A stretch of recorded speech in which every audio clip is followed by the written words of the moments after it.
Hi, my name is Nancy Alexander, and for this final presentation, I chose to research the Rastafarians.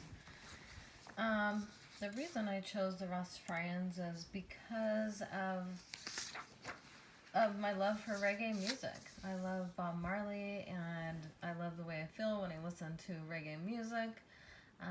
Here on the left, we have a quote, overcome the devils with a thing called love. So Bob Marley's always singing about love and positivity, and so I wanted to know more about the Rastafarian culture.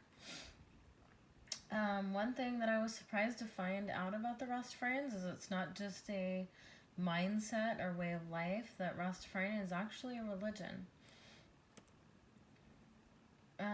The history of Rastafarian, the Rastafarian movement began in Jamaica in the 1930s. Europeans had taken slaves from Africa and specifically Ethiopia, and they were held captive in countries all around the world. The areas where slaves were held captive are known as Babylon to Rastafarians. When Africans become free of white suppression in Babylon, Rastafarians believe that they will return to Ethiopia.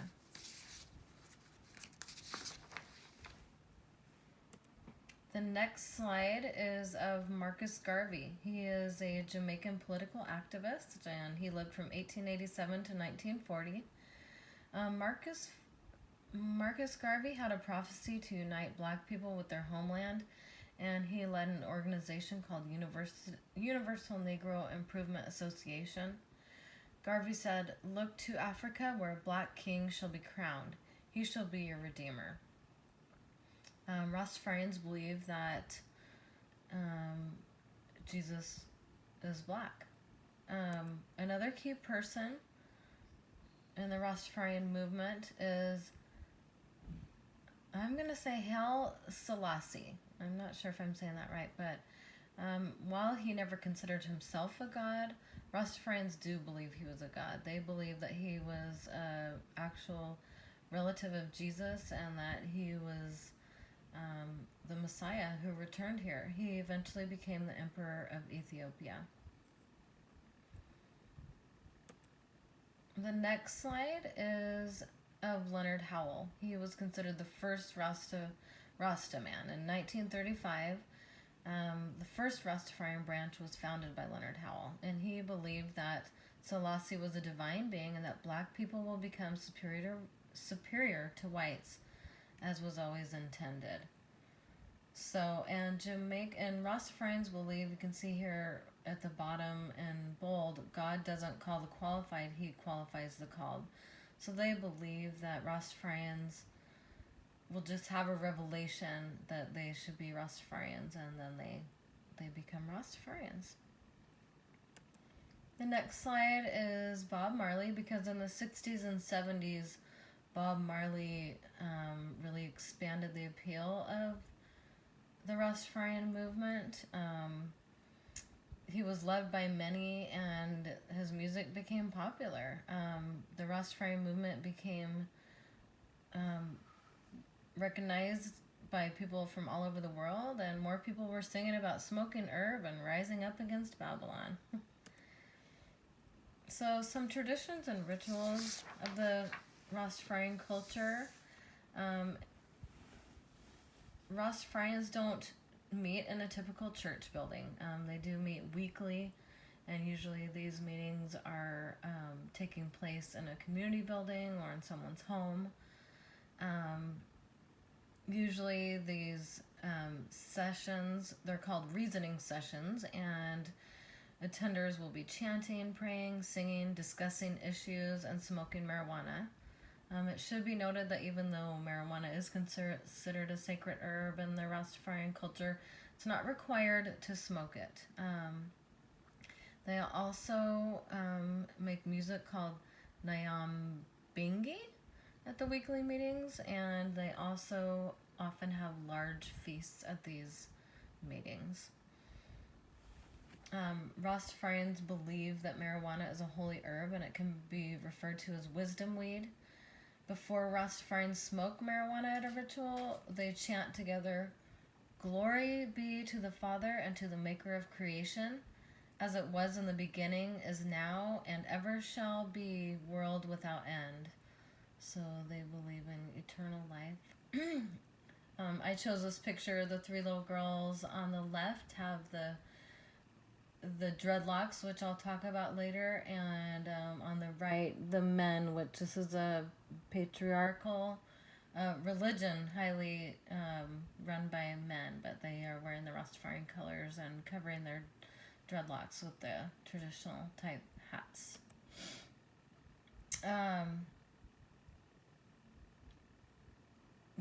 The smoking marijuana, these pictures depict of men in particular smoking the marijuana cigarettes, often referred to as spliffs.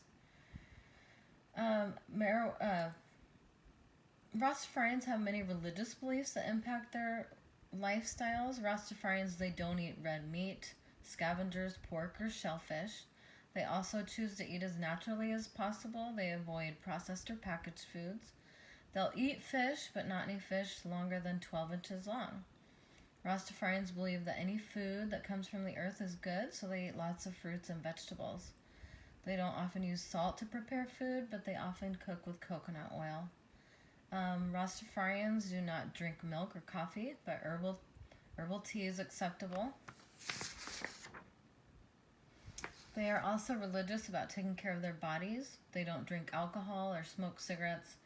They avoid toxic chemicals in their homes and what they put on their bodies. They also don't participate in casual sex or use street drugs.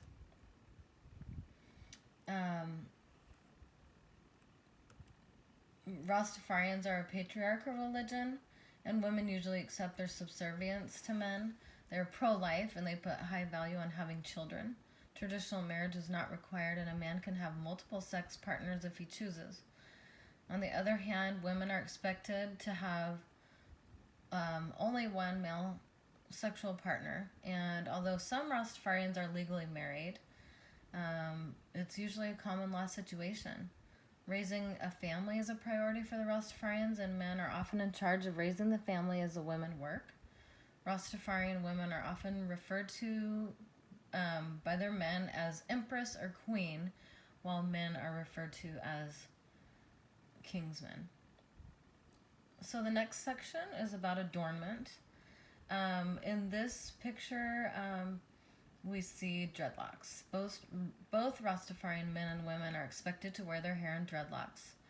And according to the book, How to Become a Rasta, you cannot call yourself a Rasta empress and have loose hair.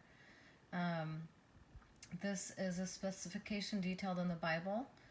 A quote from another book I had says, "One of the primary codes of the traditional Rasta is to keep the locks from comb, scissors, or razor." This stems directly from the old Hebraic laws of non-defilement as reaffirmed by members of the Ethiopian National Congress. We strongly object to sharp implements used in the desecration of the figure of man, like shaving, trimming, tattooing of the skin, and cutting of the flesh. So no tattoos either. Even curling or coloring of one's hair is discouraged, but they do allow women to cover their gray if they want. Twisting of your dreadlocks is also frowned upon, but it can be done if you need to because of the type of your hair. Both Rasta men and women typically cover their dreadlocks in public with a hair wrap or hat. And a quote from one of my books was, "Women do this out of respect for Jah, or God, and to reserve some of her beauty only for her Rasta king, her family, and herself."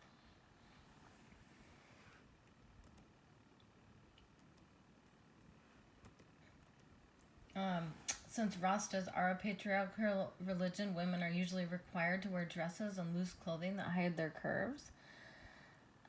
Additionally, they usually cover their heads while in public. Short skirts revealing tops and pants are discouraged for women. Women are allowed to wear any type of shoe as long as they are not high heels or shiny. And of course, men are allowed to wear whatever they want. Makeup is also discouraged and should be saved only for special occasions. As far as jewelry is concerned, Rastafarians avoid any shiny or flashy jewelry. They usually wear jewelry that is made of materials that are found in nature. These would include wood, shells, copper, seeds, and at special Rasta events, men often wear a large medallion with the Lion of Judah on it, as seen in this picture in the middle.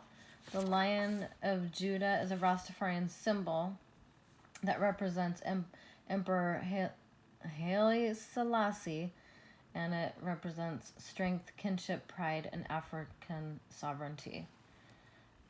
Another thing to be noted here are the colors of the Rasta religion. The red represents the bloodshed by black martyrs to gain freedom from oppression. Yellow represents gold and wealth of the homeland. And green represents the plants and beauty of Ethiopia.